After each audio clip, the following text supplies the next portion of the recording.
Om Ganganapataye Namaha. Om Shri Saraswatyai Namaha. Om Shri Gurubhyo Namaha. Good morning, everyone. It's still morning. So I joined in a little late, but I did hear some of you were chanting. And of course, as usual, it was melodious and correct. And everybody I could see was really enjoying. So that's the main important part, not just doing it. Just because my mother brought it or my father brought it, I'm here, I have to chant. It wasn't like that. So I know some of you had attended or I had met you at the Diwali Puja time. And at that time, I had kind of little bit told you why you should be chanting. We chant, but if you understand why you are chanting, then you will get more fun to do it and you would be more willing to do it. So I'm not going to ask you questions what I said last time because it was long time back. So you might have already forgotten. So I will review some of it, but then I'm going to take you one step further in understanding why we should be chanting. Okay? All right. So everybody wants to be happy, isn't it? We all want to be happy all the time. Now, I'm sure you are looking forward to your lunch because now it's already Balvihar class, Choka class, and you want to go eat lunch so that you would be happy. You would have hunger, would be satisfied, you would be happy, right? Everybody wants to be happy all the time. And as Swamiji says to us, when we go to Bhiksha and when he gives prasad, what does he say? He says 3 things. You remember what 3 things he says? Healthy body. What's next? Pure mind.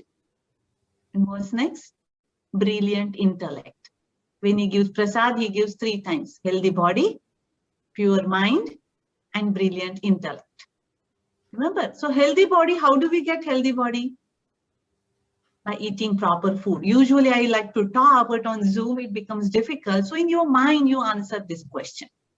How do we get healthy body? Think about it. We get it by eating proper nutritious food, right? Doing appropriate exercise. This applies to adults also, not just children. This message will apply to adults also, whatever I'm saying, and including me, okay?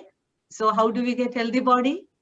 By having proper diet, proper enough exercise, and enough sleep also. Okay, so that's for healthy body. Let's go a little bit further.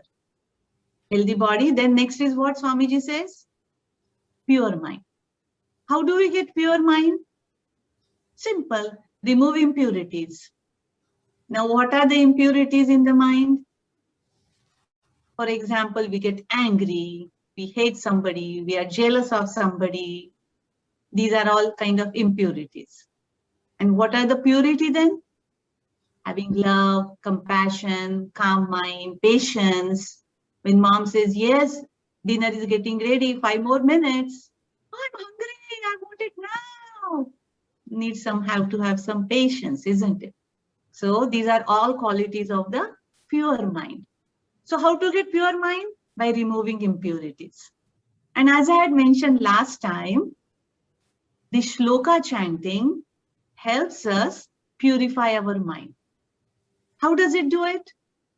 If our body is dirty, what do?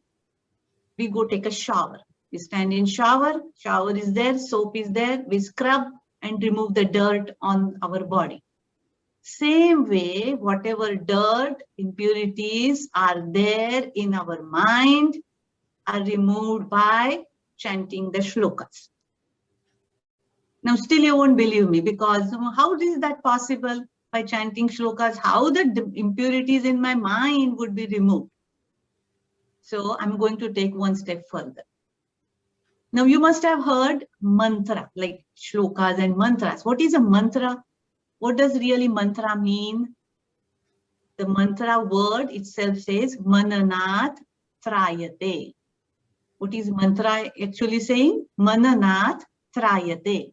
When you reflect, when you chant that mantra, it protects you. How is it possible that mantra will protect you by chanting or reflecting on it? Simple thing, it tells you what is the right thing to do. When you reflect on the meaning of different shlokas, it will tell you what is the right thing to do. Now we know what is right and wrong. Many a times we know that, even including adults, including me. I'm taking the example of me here. I know I should not be drinking tea, whatever, 4 times a day or whatever it is. I know it is wrong. But when that time comes, I want to drink tea. So I go for the wrong thing. Same way for you. Mom says, eat your dinner, food first, dinner first, lunch first, then dessert. No, no, no, one cookie. I want to eat before that. We know what is right and what is wrong, but we still do many times wrong things, isn't it? So these mantras tell us what is right and what is wrong, and they give you also courage to do the right thing and avoid the wrong thing. Still you don't believe me. How is it possible chanting mantra it will happen? I will take you one step further now. I will give one example. Have you seen anybody butter being made? Has anyone seen your mom or at home butter being made? I'm sure you have seen Yashoda's pictures with Krishna. How she was churning the curd, right? You have seen those Yashoda's. I'm going to show you that picture again, but visualize. Where this butter come from? It comes from milk. Milk with lot of cream in it. It is set as curd, and that curd, when it is churned, that butter comes up. Do you see the butter in the milk? You don't see butter in the milk. That butter, milk to curd, it has to be churned, then only the butter comes up. Same way, mantra, when you chant, when you reflect on the meaning of it, the power hidden inside comes out like butter. And that's how you get the strength to do the right thing.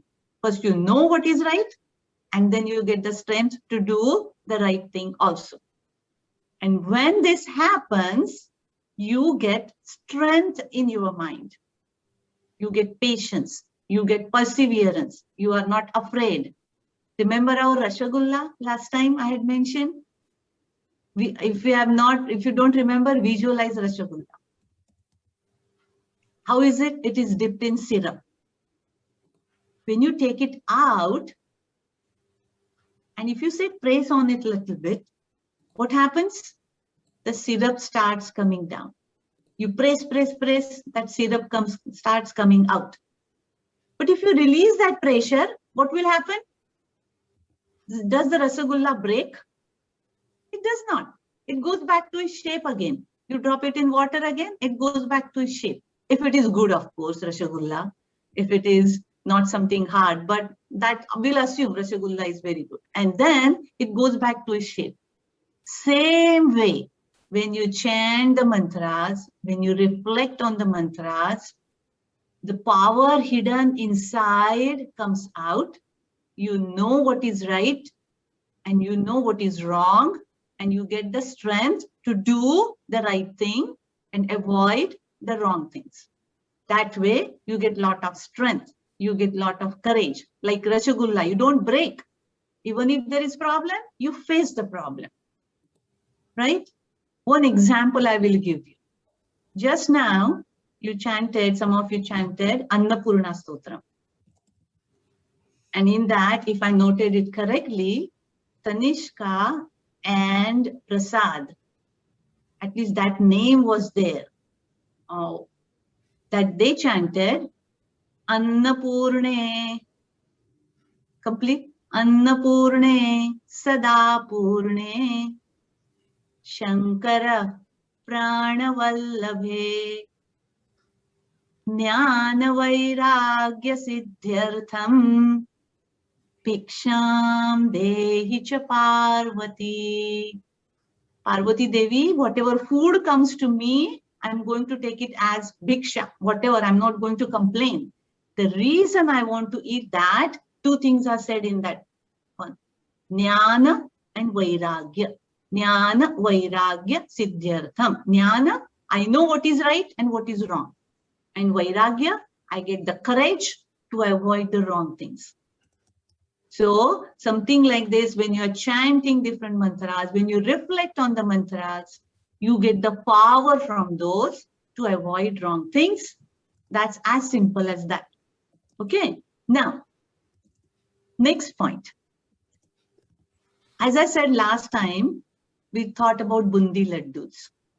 How bundi laddus are made? From lots of bundis. I'd asked last time and somebody had said she had seen making bundi laddu. Several bundis are made, and those bundis, when they are collected together, you make bundi laddu. Same way, you have collected several bundis during the year. All your shlokas that you have learned are all your bundis. And you have collected them together, you have made several bundi laddus. Now, to enjoy the bundi laddu, what you need to do? Can we just keep the bundi laddu there?